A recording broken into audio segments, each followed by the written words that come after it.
حدیث پاک کا مضمون ہے جو ایک بار سبحان اللہ کہے جنت میں درخت لگا دیا جاتا، ایک بار الحمدللہ کہے جنت میں درخت لگا دیا جاتا، ایک بار اللہ اکبر کہے جنت میں درخت لگ جاتا۔ کتنے درخت لگانے چاہیے تھے، لیکن پھر بھی نہیں۔ تھوڑی دیر تک جذبہ آتا ہے، بندہ تسبیح نکالتا ہے، پھر بھول جاتا ہے، پھر دنیا میں لگ جاتا ہے، پھر موبائل میں لگ جاتا ہے، پھر سوشل میڈیا ہے اور ہم ہیں اور غفلتیں ہیں۔ نہ کریں ایسا، زندگی بڑی مختصر ہے، اچانک چلے جائیں گے، میں بھی چلا جاؤں گا، آپ بھی چلے جائیں گے۔ اللہ کرے یہ ذہن بن جائے کہ بس خوب نیکیاں کما کر جانا ہے، اتنی نیکیاں لے کر جاؤں کہ جب قیامت کے دن جاؤں تو شرمندگی نہ اٹھانی پڑے۔ کیوں نہیں تیاری کرتے اس جنت کی؟ دنیا کی 50 60 70 سالہ زندگی کو کچھ دنوں کے لیے صبر کے ساتھ گزار لو، جنت کی نہ ختم ہونے والی زندگی تمہارا انتظار کر رہی ہے۔ سودا کر لو نا اپنی جان کا۔ دنیا میں اگر آپ کو کوئی کہہ دے یار تمہارے پاس 1000 روپے ہیں مجھے دے دو، اس کے بدلے میں تمہیں 1 ارب روپے دے دوں گا، بندہ کہے گا بالکل لے لو۔ بالکل، یہ تو کمپیریزن ابھی بھی دنیا میں بنتا ہے، مگر جنت اور دنیا کا کوئی کمپیریزن نہیں۔ مگر سمجھانے کے لیے کہ اے بندے 50 60 70 سال میری فرما برداری میں گزار لے، نہ ختم ہونے والی جنت کی ابدی نعمتیں میں تجھے عطا فرما دوں گا۔ مگر ہم اس سودے کے لیے تیار ہی نہیں ہو رہے، ہم اپنے آپ کو تیار ہی نہیں کر پا رہے۔ خدا را ہم زندگی میں کچھ فیصلہ کریں، اپنے آپ کو بدلنے کی کوشش کریں۔ ایک دل دہلانے والا واقعہ جب میں نے پڑھا کہ ایک بار ایک شخص بارگاہ رسالت میں حاضر ہوا، عرض کیا یا رسول اللہ صلی اللہ تعالی علیہ وسلم، کوئی ایسا مومن بھی ہے جو جہنم میں باقی رہ جائے گا؟ ذرا غور سے سنیے گا، ہو سکے تو سر جھکا کر سنیے۔ فرمایا ہاں، ایک شخص جو جہنم کے گہرے گھڑے میں ہوگا اور اونچی آواز سے یا حنانو یا منان پکار رہا ہوگا، اس کی آواز بلند ہوگی، اس آواز کو حضرت جبرائیل سنیں گے، کہیں گے العجب العجب، عجیب بات ہے، عجیب بات ہے۔ پھر حضرت جبرائیل علیہ السلام اللہ عز و جل کے عرش کے سامنے حاضر ہوں گے، سر سجدے میں رکھ دیں گے۔ اللہ پاک فرمائے گا ارفع راسک یا جبرائیل، اے جبرائیل اپنا سر اٹھاؤ۔ حضرت جبرائیل علیہ السلام سر اٹھائیں گے، اللہ پاک فرمائے گا جبرائیل تم نے کیا عجیب چیز دیکھی ہے؟ عرض کریں گے یا اللہ میں نے ایک آواز سنی ہے، کوئی شخص جہنم کے گہرے گھڑے میں یا حنان یا منان پکار رہا۔ اللہ پاک فرمائے گا جبرائیل مالک یعنی داروغہ جہنم کے پاس جاؤ اور انہیں کہو کہ وہ بندہ جو یا حنان یا منان پکار رہا ہے اسے جہنم سے نکال لاؤ۔ حضرت جبرائیل علیہ السلام جہنم کے دروازے پر تشریف لے جائیں گے، دستک دیں گے، حضرت مالک باہر آئیں گے، حضرت جبرائیل علیہ السلام انہیں اللہ پاک کا حکم سنائیں گے۔ حکم سن کر حضرت مالک علیہ السلام جہنم کے اندر جائیں گے۔ ہمارے پیارے آقا علیہ السلام نے فرمایا جیسے ماں اپنے بچوں کو پہچانتی ہے، حضرت مالک ایسے ہی جہنم کو پہچانتے ہیں۔ اس کے باوجود آپ یا حنان یا منان کہنے والے شخص کو تلاش نہیں کر پائیں گے۔ باہر تشریف لائیں گے، حضرت جبرائیل سے عرض کریں گے اے جبرائیل جہنم نے گہرا سانس لیا ہے، اس لیے کون سی چیز پتھر ہے، کون سی چیز لوہا ہے اور کون انسان ہے، اس کی پہچان نہیں ہو رہی۔ حضرت جبرائیل پھر اللہ کی بارگاہ میں سجدہ کریں گے، اللہ پاک ارشاد فرمائے گا اے جبرائیل سر اٹھاؤ، تم یا حنان یا منان کہنے والے کو کیوں نہیں لائے؟ جبرائیل عرض کریں گے مولا داروغہ جہنم حضرت مالک نے بھی معذرت کر لی ہے، کہتے ہیں جہنم نے سانس لیا ہے، اس کی وجہ سے پتھر لوہے اور انسانوں کے درمیان کوئی فرق نہیں بچا۔ اللہ گویا سبھی جل کر جس کو کہنا کوئلہ بن چکے، کسی چیز کی پہچان نہیں ہو پا رہی ہے۔ اللہ پاک فرمائے گا جبرائیل مالک سے کہو میرا بندہ جہنم کے فلاں گھڑے میں فلاں کونے میں اس طرح پڑا ہوا ہے۔ حضرت جبرائیل جہنم کے دروازے پر جائیں گے اور حضرت مالک کو یا حنان یا منان پکارنے والے کا پتہ بتائیں گے۔ حضرت مالک جہنم کے اندر جائیں گے تو دیکھیں گے ایک شخص ہے، اس کے پاؤں اس کی پیشانی کے ساتھ اور ہاتھ گردن کے ساتھ بندھے ہوئے ہیں اور جہنم کے سانپ بچھو اس کے ساتھ لپٹے ہوئے ہیں۔ حضرت مالک اس کی زنجیریں توڑ دیں گے اور جہنم سے نکال کر حضرت جبرائیل علیہ السلام کے حوالے کر دیں گے۔ حضرت جبرائیل اسے عرش الہی کے سامنے لے کر حاضر ہوں گے، سر سجدے میں رکھیں گے۔ اللہ پاک فرمائے گا اے جبرائیل سر اٹھاؤ۔ جبرائیل علیہ السلام سر اٹھائیں گے۔ اب اللہ پاک اس بندے سے فرمائے گا اے میرے بندے کیا میں نے تیری بہترین تخلیق نہیں کی تھی؟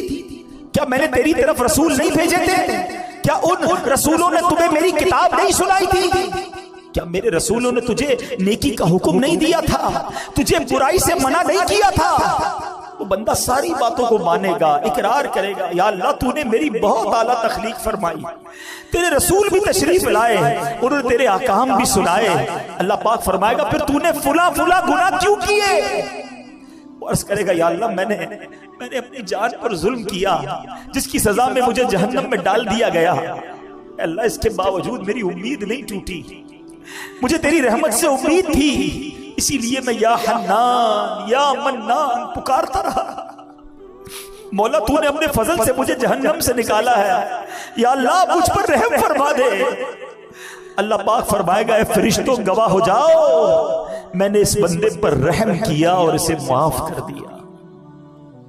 رحمت دا دریا الہی ہر دم وغدہ تیرا، جے قطرہ بخشے میں کم بن جاوے میرا، عدل کرے تے تھر تھر کمبن اچھیاں شانہ والے، فضل کرے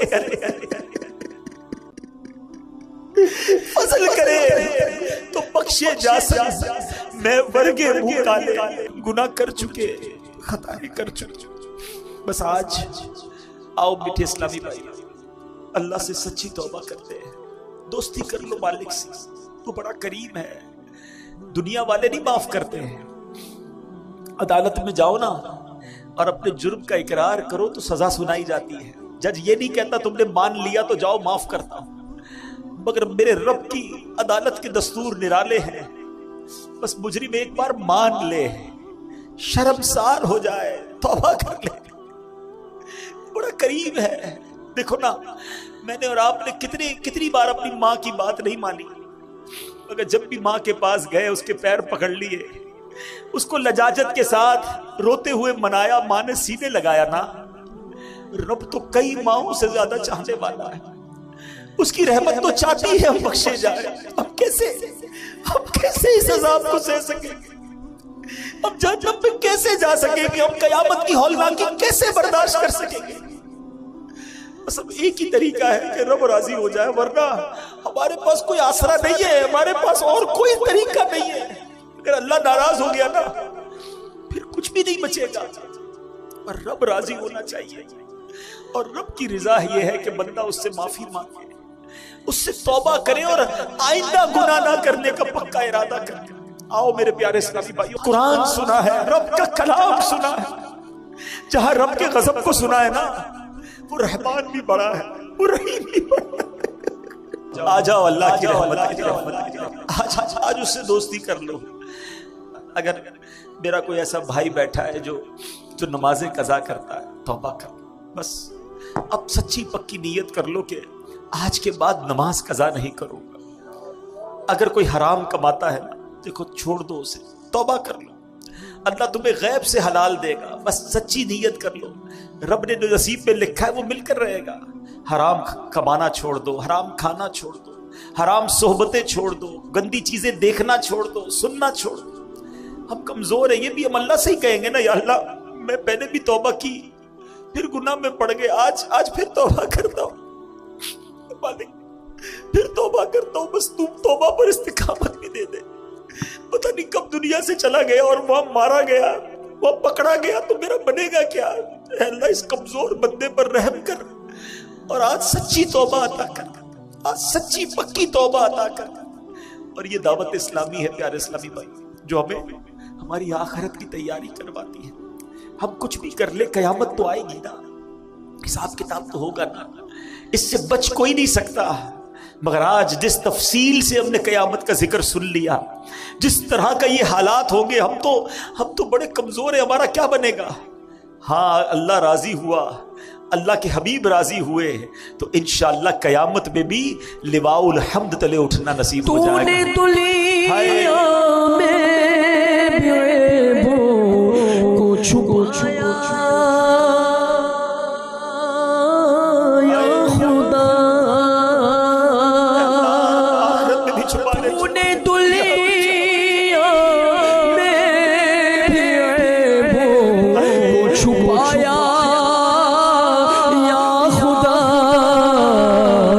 حشر میں بھی لا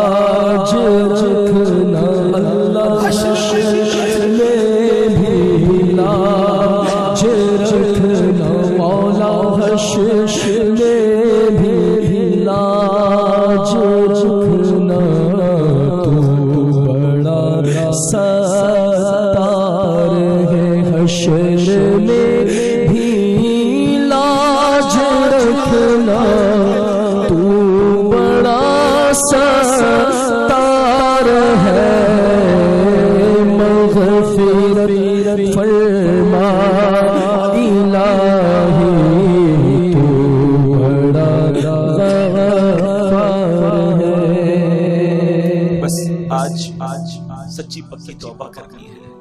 توبہ کیا ہے؟ توبہ کے 3 ارکان ہیں۔ ایک، بندہ شرمندہ ہو جائے، مانے میں گناہگار ہوں، ندامت کرے، کہے اللہ کو غلطی ہو گئی، مانتا ہوں مالک مجرم۔ دوسرے نمبر پر اب گناہ نہ کرنے کا پکا ارادہ۔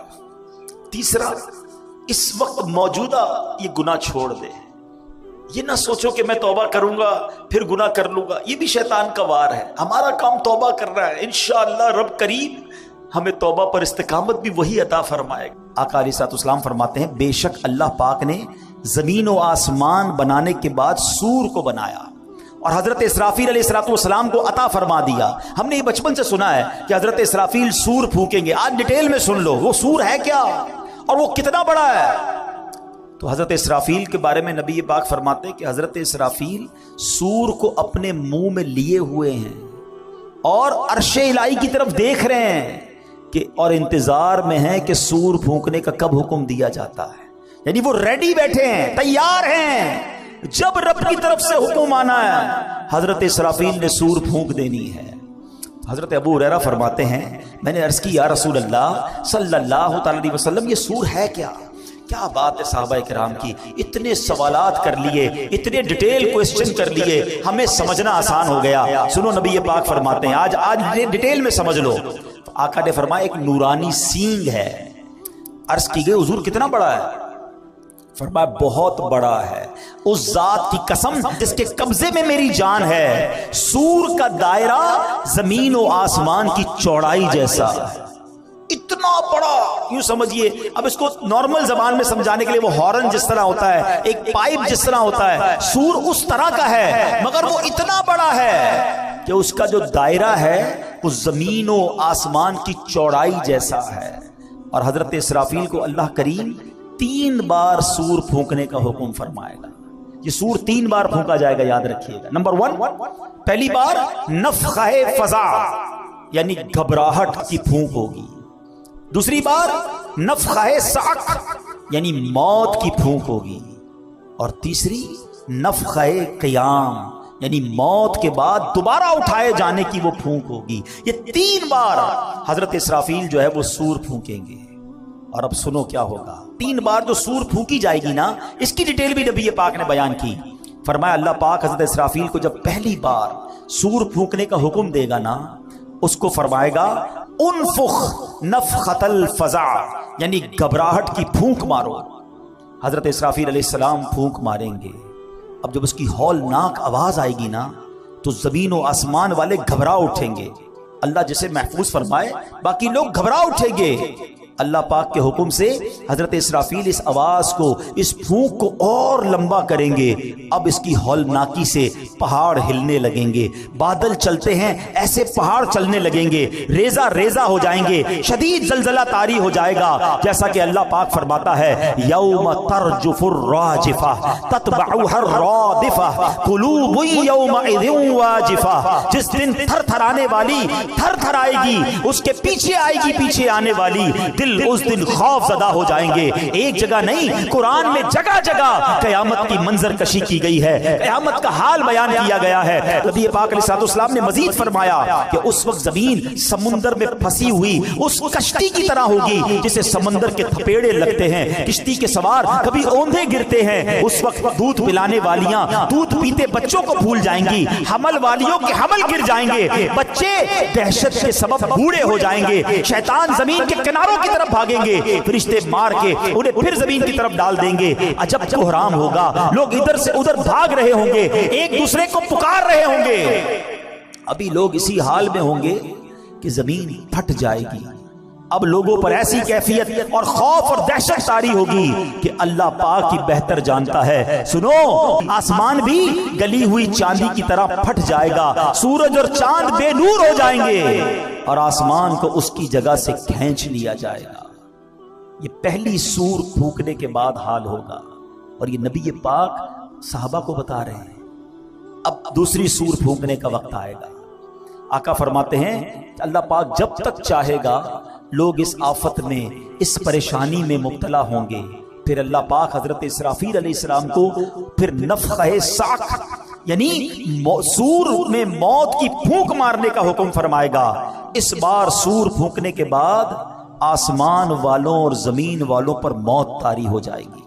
ہاں جسے اللہ پاک چاہے گا اسے اس وقت موت نہیں آئے گی. اب ذرا خوبصورت کہتے نا اللہ کی جس کو کہتے نا حاکمیت، رب کا جبار ہونا، قہار ہونا، مالک ہونا. اب ذرا الفاظ سنیے گا حدیث کے، ہلا دیتے ہیں، رونگٹے کھڑے کر دیتے ہیں الفاظ. سنو اب حضرت ملک الموت اللہ رب العالمین کی بارگاہ میں عرض کریں گے یا رب آسمان والے اور زمین والے تو سب موت کے گھاٹ اتر چکے مگر جسے تو نے زندہ رکھا.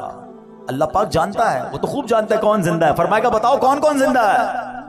حضرت ملک الموت کہیں گے یا رب تو زندہ ہے اور تجھے کبھی موت نہیں آنی. تیرے سوا عرش اٹھانے والے فرشتے بھی زندہ ہیں، حضرت جبرائیل حضرت میکائیل بھی زندہ ہیں. حضرت اسرافیل کہیں گے مولا میں بھی زندہ ہوں. اب حضرت جبرائیل اور حضرت میکائیل پر بھی موت طاری کر دی جائے گی، وہ بھی موت کا مزہ چکھیں گے. پھر ملک الموت عرض کریں گے اے مالک جبرائیل اور میکائیل بھی موت کا ذائقہ چکھ چکے. اللہ فرمائے گا اب کون زندہ ہے. حضرت اسرافیل کہیں گے مولا تو زندہ ہے جسے کبھی موت نہیں آنی، اور مولا عرش اٹھانے والے فرشتے زندہ ہیں اور میں زندہ ہوں. اللہ اکبر. پہلے عرش اٹھانے والے فرشتوں پر موت طاری کی جائے گی اور پھر ملک الموت جو آخری بچیں گے ان پر بھی موت طاری کر دی جائے گی. اب کوئی نہیں ہوگا، اب دنیا میں کوئی باقی نہیں ہوگا اور وہی رب واحد قہار باقی ہوگا. وہ بے نیاز ہے، اس کا کوئی باپ نہ اس کا کوئی بیٹا، وہی اول ہے وہی آخر ہے. اور اب اللہ کیا فرمائے گا؟ اچھا اللہ اس وقت جو فرمائے گا نا وہ بھی رب نے قرآن میں بیان کر دیا ہے. کاش قرآن پڑھنے والے بن جاتے ہیں. سب کچھ موجود ہے قرآن میں. اللہ پتہ ہے کیا فرمائے گا؟ لمن الملک اليوم، آج کس کی بادشاہی ہے. اللہ اکبر. ان جملوں کی ہیبت کو اگر سمجھو نا، اللہ فرما رہا ہے جب دنیا میں کوئی باقی نہیں ہے ان تمام متکبرین، ان تمام جابرین، ان تمام لوگوں سے خطاب ہوگا جو سمجھتے تھے کہ ہمارے دم قدم سے دنیا قائم ہے، ہم ہیں تو جناب فیصلے ہوتے ہیں، ہماری اتھارٹی ہے. اب اللہ فرمائے گا لمن الملک اليوم، آج کس کی بادشاہی ہے. اس وقت کوئی جواب دینے والا ہی نہیں ہوگا. اب اللہ خود ہی جواب ارشاد فرمائے گا اور وہ جواب بھی قرآن میں موجود ہے. اللہ فرمائے گا للہ الواحد القہار، ایک اللہ جو سب پر غالب ہے. ہائے ہائے ہائے، میرا رب باقی رہنے والا ہے، وہ حی ہے، وہ قیوم ہے. پھر فرمایا میرے آقا نے زمین اور آسمان کو یوں لپیٹ لیا جائے گا جیسے کاغذ لپیٹتے ہیں. پھر اس زمین کی جگہ کوئی اور زمین بچھا دی جائے گی، آسمان کی جگہ اور آسمان بنا دیا جائے گا. اب اللہ پاک 3 مرتبہ فرمائے گا میں ہوں جبار، جسے میرا شریک ہونے کا دعویٰ ہے سامنے آئے. آج دنیا میں کئی لوگ معاذ اللہ اللہ کے سامنے اور غیر اللہ کی عبادت کرتے ہیں. اس وقت رب ارشاد فرمائے گا کون ہے میری شرکت کا دعویٰ دار، آ جائے میرے سامنے. اللہ اکبر. کوئی سر اٹھانے والا نہیں ہوگا. مخلوق کو اب اس نئی زمین پر ڈال دیا جائے گا. جو پہلے قبروں میں تھے اب نئی زمین کی قبروں میں ہوں گے. جو پہلے زمین کی سطح پر مرے ہوئے تھے اب نئی زمین کی سطح پر مرے ہوں گے. اب ایک قیامت کا نیا نقشہ بن جائے گا. آخری نبی رسول ہاشمی صلی اللہ تعالی علیہ وسلم اپنا پرسوز بیان جاری رکھتے ہوئے مزید فرماتے ہیں. اب اللہ پاک فرمائے گا عرش اٹھانے والے فرشتے زندہ ہو جائیں. رب نے فرمانا ہے نا، وہ فرشتے زندہ ہو جائیں گے. حکم ہوگا جبرائیل اور میکائیل زندہ ہو جائیں، وہ بھی زندہ ہو جائیں گے. اب اللہ پاک حضرت اسرافیل کو حکم دے گا مرنے کے بعد اٹھائے جانے والی سور پھونکو. اب حضرت اسرافیل تیسری بار سور پھونکیں گے اور اس سے تمام روحیں نکل آئیں گی. اللہ پاک فرمائے گا میری عزت و جلال کی قسم اب ساری روحیں اپنے جسموں میں چلی جائیں. تمام روحیں اپنے جسموں میں چلی جائیں گی. اب زمین کھلے گی اور آقا فرماتے تم سب اللہ پاک کی بارگاہ میں حاضر ہو جاؤ گے. اور یہ بات بھی رب قرآن میں فرماتا ہے مہطعین الی الداع یقول الکافرون ھذا یوم عسر. اس بلانے والے کی طرف دوڑتے ہوئے کافر کہیں گے یہ بڑا سخت دن ہے. یہ ہے قارعہ، القارعۃ مل قارعہ، یہ ہے قیامت. اچھا جو قیامت کا حساب کتاب ہے نا وہ تو تیسری بار اٹھنے کے بعد معاملہ شروع ہوگا. یہ تو قیامت طاری ہونے کا منظر تھا کہ قیامت طاری کیسے ہوگی, اس میں دنیا سے لوگ جائیں گے کیسے, کیسے سور پھونکی جائے گی اور پھر دوبارہ اٹھایا جائے گا. حساب و کتاب, میزان کا معاملہ, پل صراط کا معاملہ, یہ تو تیسری باری سور پھونکنے کے بعد ہوگا. مگر قرآن ہمیں سمجھا رہا ہے کہ دیکھو وہ دن آنے والا ہے, اس دن کی تیاری کر لو. اور وہ دن کیسا ہوگا؟ اللہ اکبر. قیامت 50,000 سال کا دن ہے. میدان محشر کی گرمی کیسی ہوگی کہ پہلے لوگوں کے جسم سے پسینہ نکلے گا اور 70 گز زمین میں جذب ہوگا, اور اس کے بعد زمین اور پسینہ نہیں پی سکے گی, تو پھر یہ پسینہ اوپر اٹھے گا. کوئی اپنے ٹخنوں تک پسینے میں ہوگا, کوئی گھٹنے تک ہوگا. کچھ گناہگار تو ایسے ہوں گے جو اپنے ہی پسینے میں ڈبکیاں کھا رہے ہوں گے. اب اس کیفیت میں کیا ہوگا؟ اللہ اکبر. کبھی گرمیوں کے دن ہوں, کام کاج سے ہم گھر پہنچے اور پسینہ ٹپک رہا ہو, جیسے دروازے میں داخل ہو گھر والے کہے ذرا رکو رکو 5-6 باتیں پوچھنی ہیں. ہم کیا کہتے ہیں؟ نہیں ابھی سوال نہیں کرو, مجھے سانس لینے دو, بہت گرمی ہے, تھوڑا فریش ہونے دو, پھر بات چیت کرنا. ہم کبھی بھی پسند نہیں کرتے کہ گرمی میں, فرسٹریشن میں, ٹینشن میں ہم سے کوئی سوال کرے. مگر قرآن کہتا ہے اس وقت سوال بھی کیسا ہوگا اور رزلٹ کیا آئے گا؟ فَأَمَّا مَنْ ثَقُلَتْ مَوَازِينُهُ فَهُوَ فِي عِيشَةٍ رَاضِيَةٍ. قرآن کہتا ہے بہرحال جس کے ترازو بھاری ہوں گے وہ تو پسندیدہ زندگی میں ہوگا, مزے میں ہوگا. جس کی نیکیاں زیادہ ہو گئیں اسکیل لگایا جائے گا, وہ مزے میں ہوگا. اللہ اکبر. اور مزے میں کہاں ہوگا؟ وہ جنت میں ہوگا. آؤ کچھ جنت کے بارے میں بھی سن لو. بڑی خوفناک باتیں ہوئی ہیں, کچھ دل کو ڈھارس والی باتیں بھی سن لو. جنت وہ مقام ہے جو اللہ نے ایمان والوں کے لیے بنایا ہے. جنت میں وہ نعمتیں ہیں جو کسی آنکھ نے دیکھا نہیں ہے, کسی کان نے سنا نہیں ہے, بلکہ کسی دل کا خیال بھی نہیں گزرا. یہ جو دل کا خیال نہیں گزرا نا, جو پڑھے لکھے سمجھدار ہوں گے میری بات ذرا سمجھیں گے. امیجنیشن کس کو کہتے ہیں؟ بندہ خیال میں تو بہت کچھ سوچ سکتا ہے نا. آج آپ کو کوئی بتاتا ہے یار فلاں محل سونے کا محل ہے اور فلاں ملک کا بادشاہ ہے, اس کے محل میں طرح طرح کی نعمتیں ہیں, تو ہم اس کے بارے میں سوچتے ہیں. انٹرنیٹ پر تصویریں بھی آ جاتی ہیں. مگر اللہ کے حبیب فرما رہے ہیں جنت وہ ہے جس کا سوچ بھی نہیں سکتے ہو. تو سوچو پھر ہوگی کیسی؟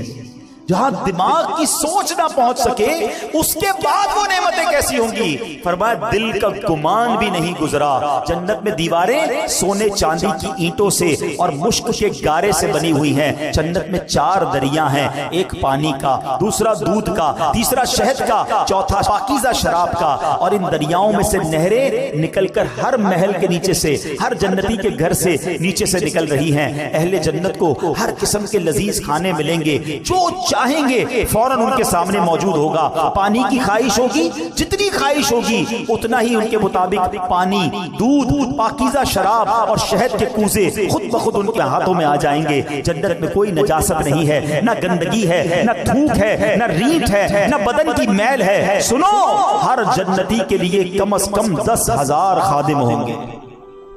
ہر خادم کے ہاتھ میں چاندی کا پیالہ ایک ہوگا, دوسرے ہاتھ میں سونے کا پیالہ ہوگا. ہر پیالے میں طرح طرح کی نعمتیں ہوں گی. جنتی شخص نعمتیں کھاتا جائے گا, لذت بڑھتی جائے گی. یہ بھی بڑی کمال کی بات ہے, سمجھدار لوگ سمجھیں گے. بڑی بھوک لگی ہو سکتا ہے ابھی بھی لگی ہو کسی کو, تو بات جلدی سمجھ آئے. بڑی بھوک لگی ہو اور آپ کی پسندیدہ چیز آپ کے سامنے رکھ دی جائے. جو لذت پہلے دوسرے چوتھے نوالے میں ہے وہ چھٹے ساتویں میں نہیں رہتے.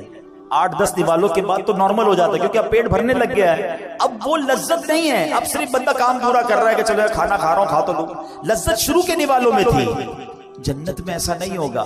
فرمایا جتنا کھاتا جائے گا اس میں لذت جو ہے وہ بڑھتی ہی چلی جائے گی. ہر نوالے میں 70 ذائقے ہوں گے, ہر ذائقہ پہلے سے جدا ہوگا. جنتیوں کے لباس پرانے نہیں ہوں گے, ان کی جوانی فنا نہیں ہوگی, ہمیشہ ہمیشہ جنت میں رہیں گے. اللہ اکبر. سو کتنے خوش نصیب ہوں گے جن کے اعمال نامے نیکیوں کے بھاری ہو جائیں گے. فَأَمَّا مَنْ ثَقُلَتْ مَوَازِينُهُ فَهُوَ فِي عِيشَةٍ رَاضِيَةٍ. مزے.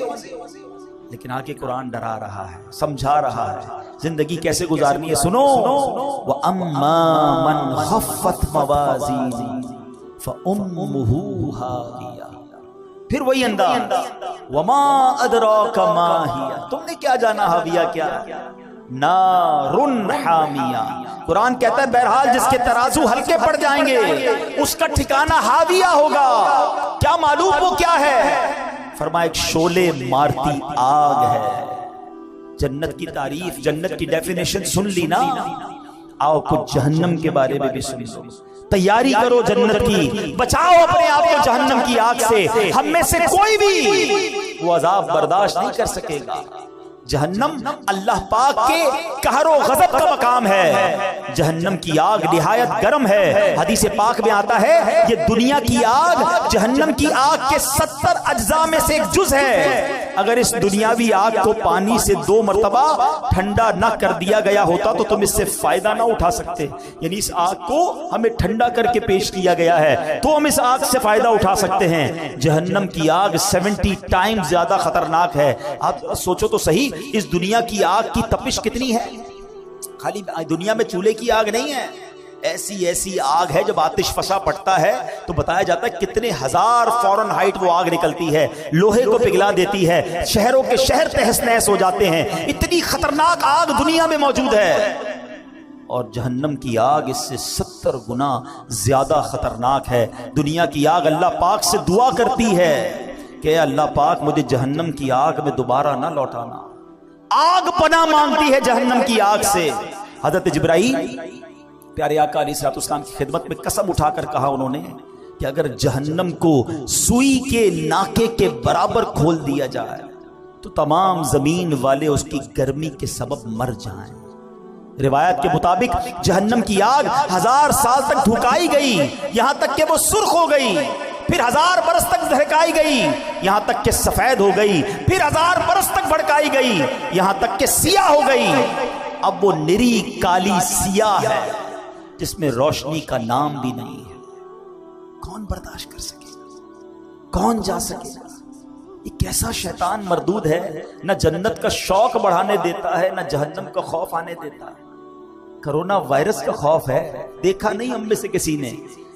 لاکھوں کروڑوں لوگ ہیں دنیا میں، چند لوگوں کو ہوا، ساری دنیا پریشان. مگر نبی پاک کے سچے وعدے، قرآن کی میں آیتیں سنا رہا ہوں کہ سنو، اعمال ناموں میں گناہ زیادہ ہوئے نا تو جہنم میں جاؤ گے اور جہنم ایسی ہے. مگر اس میں کون توبہ کر رہا ہے؟ کون اللہ کو راضی کرنے والی زندگی گزار رہا ہے؟ کون حرام روزی چھوڑ رہا ہے؟ کون شراب سے دور بھاگ رہا ہے؟ کون نافرمانیوں سے دور جاتا ہے؟ حرام دیکھ رہے ہیں، حرام کھا رہے ہیں، حرام سن رہے ہیں، نمازیں قضا ہو رہی ہیں. سوچو یہ کدھر جا رہے ہیں؟ یہ شیطان نے کیسی غفلت کی چادر اڑا دی ہے ہم پر. اللہ پاک عمل کرنے کی توفیق عطا فرمائے. اللہ ہمیں کثرت سے ذکر و درود کرنے کی توفیق عطا فرمائے.